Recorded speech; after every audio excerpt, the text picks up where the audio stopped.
नमस्कार मित्रांनो, आपल्या सगळ्यांचं आपल्या चॅनलवरती मनपूर्वक स्वागत आहे. आज आपण एका अत्यंत रोचक आणि माहितीपूर्ण विषयावर डॉक्युमेंटरी पाहणार आहोत. तर सुरुवात करण्याआधी जर आपण आमच्या चॅनलला नवीन असाल तर नक्कीच सबस्क्राईब करा आणि बेल आयकॉन दाबा, म्हणजे अशाच माहितीपूर्ण व्हिडिओची नोटिफिकेशन आपल्याला वेळेवर मिळत राहील. चला तर मग सुरू करूया आजचा प्रवास. आपल्या आजच्या डॉक्युमेंटरीचा विषय आहे अथर्ववेद. मानव, निसर्ग आणि ब्रह्मांड यांचा संवाद. प्रथम भाग, वेदांचा चौथा स्तंभ. आज आपण प्रवेश करणार आहोत त्या ग्रंथात जो केवळ देवांची स्तुती करत नाही, तर माणसाच्या जीवनातील भय, आशा, आजार, प्रेम, द्वेष, मृत्यू आणि मोक्ष या सर्वांचा थेट सामना करतो. तो ग्रंथ म्हणजे अथर्ववेद. ऋग्वेद देवतांना आव्हान करतो, यजुर्वेद यज्ञांचे नियम सांगतो, सामवेद संगीत आणि मन मंत्रमुग्ध करतो आणि अथर्ववेद तो थेट माणसाशी बोलतो. हा वेद राजदरबारात नव्हे तर सामान्य जनतेच्या झोपडीत जन्माला आला. तो वेद आहे मानवी मनाचा, दुःखाचा आणि उपचारांचा, म्हणजेच आपला अथर्ववेद. चला तर मग पाहूया अथर्ववेदाची उत्पत्ती व कालखंड. इतिहासकार सांगतात की अथर्ववेदाची रचना इसवी सन पूर्व 1200 ते 1000 या काळात झाली. अथर्व आणि अंगिरस हे दोन महान ऋषी, ज्यांच्या नावावरूनच हा वेद ओळखला जातो.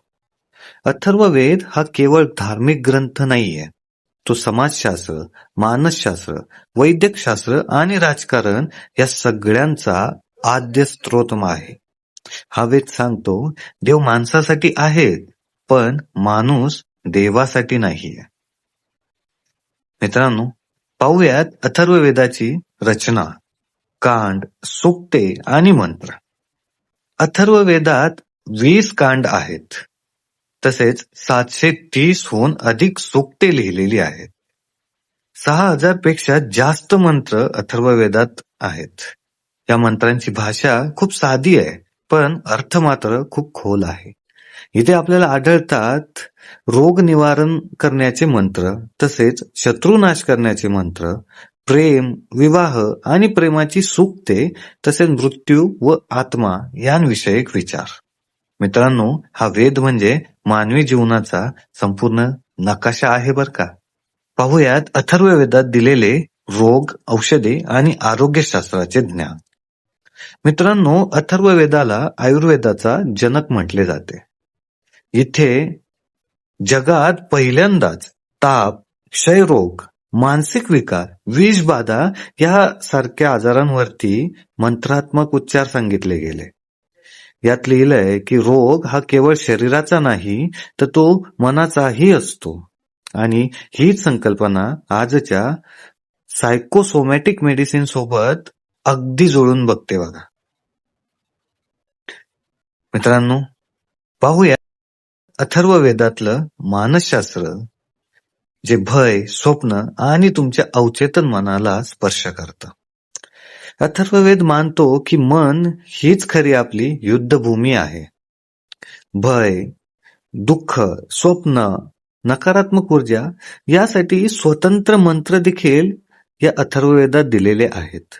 आपण जे म्हणतो की सबकॉन्शियस माइंड, त्या सबकॉन्शियस माइंडची बीजे अथर्ववेदातच दिसतात बर का.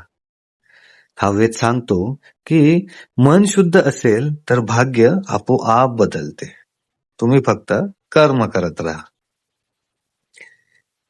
चला तर मग मित्रांनो, पाहूयात अथर्ववेदात दिलेली जादू, तंत्र हे सत्य की अंधश्रद्धा. मित्रांनो, अथर्ववेदावर अनेकदा अनेक वेळी आरोप झाले की तो जादूटोणा शिकवतो, तो काळी जादू शिकवतो, असं तसं. पण सत्य मात्र वेगळंच आहे. तो तंत्र म्हणजे ऊर्जाशास्त्र सांगतो, अंधश्रद्धा नव्हे. मंत्र म्हणजे ध्वनी, भावना आणि संकल्प यांची सांगड. आणि आजची जी साऊंड थेरपी, जी आजकाल तुम्ही इकडे युट्यूबला इकडे तिकडे पाहताय ना, ती इथूनच जन्माला आली. पाहूया भाग 7, ज्यात समाज, स्त्री, विवाह आणि कुटुंब यांच्याबद्दल अथर्ववेदातली रचना. अथर्ववेदात स्त्रीला शक्ती म्हणून पाहिले जाते. विवाह म्हणजे केवळ करार नाही, तो आध्यात्मिक बंधन आहे असं अथर्ववेदात सांगितलेलं आहे. अथर्ववेदात पत्नीला घराची समृद्धी म्हणून गौरवलेलं आहे. त्यामुळं हा वेद सामाजिक समता मात्र सर्वांना शिकवून जातो. यात मृत्यू, आत्मा आणि पुनर्जन्म याबद्दलही टिप्पणी दिलेली आहे. अथर्ववेद मृत्यूला शेवट मानत नाही. तो म्हणतो आत्मा हा अमर आहे आणि मृत्यूनंतरचा प्रवास, पितृलोक आणि पुनर्जन्म या सगळ्यांना एकत्र करून अथर्ववेदात शब्दांची सांगड स्पष्ट केलेली आहे. 9व्या भागात अथर्ववेदाचे आधुनिक महत्व सांगताना आजच्या काळातील मानसिक तणाव, रोग, अस्थिरता या सगळ्या प्रश्नांवर उत्तरे शोधायची असतील तर माणसाने अथर्ववेदाकडे डोळे झाकून वळावे. तो वेद सांगतो की माणूस निसर्गाचा राजा नाही, तो निसर्गाचा भाग आहे आणि निसर्गच राजा आहे. मित्रांनो, अथर्ववेद हा फक्त ग्रंथ नाहीये, तो आहे आपल्या मानवतेचा आरसा. तो आपल्याला शिकवतो देवाला शोधण्याआधी तुम्ही स्वतःला तर समजून घ्या. धन्यवाद.